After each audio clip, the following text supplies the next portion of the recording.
about this subject? Well, I obviously didn't get as emotional as Ebony because, as I said in that video, I didn't really experience a great deal of that as a young man growing up in Jamaica, perhaps because I wasn't in that society or mixing with people that would have shown me that racism. But what I want to expand on, though, Wadi, is what I said about education.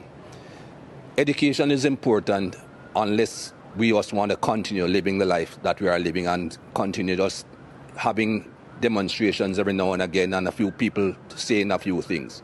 And when I say education, I mean going back in history. What people need to understand is that this thing stems from a long time ago, hundreds of years ago.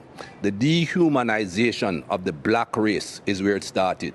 And people will tell you, oh, that's a long time ago, get over it. No, you don't get over things like that. And the society has not gotten over something like that. I'll skip all the gap between those long years ago and make one point and then go backward. That lady in the Central Park in New York, Amy Cooper, I think is her name. If she did not have in her DNA the thought process that she was white, this man is black, if I call a police officer, 9 times out of 10 he's going to be white, I'm going to be considered right immediately.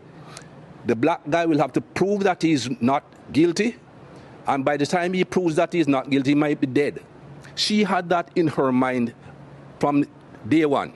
That is why she said and did what she did. How do you get rid of that in the society? By educating both sides, black and white. I hear people talking about brainwashing. I didn't quite understand as a young man what brainwashing meant. I now understand what brainwashing meant, what it means. We have been brainwashed, and not just black people. White people have been brainwashed in different ways. I go back many years. Think about religion. You and I are supposed to be Christians. I'm not really a very holy person, not a very religious person. But that's what we were taught. Look at Jesus Christ, the image that they give you of Jesus Christ. Pale skin, blonde hair, blue eyes.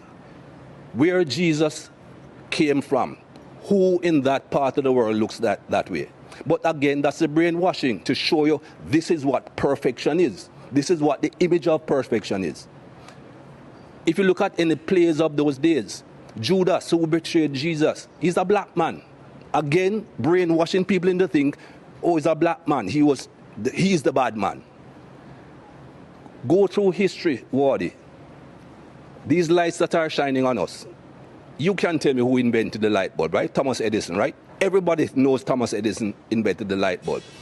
Thomas Edison invented a light bulb with a paper filament. It burnt out in no time at all. Can you tell me who invented the filament that makes these lights shine throughout? Nobody knows, because he's a black man.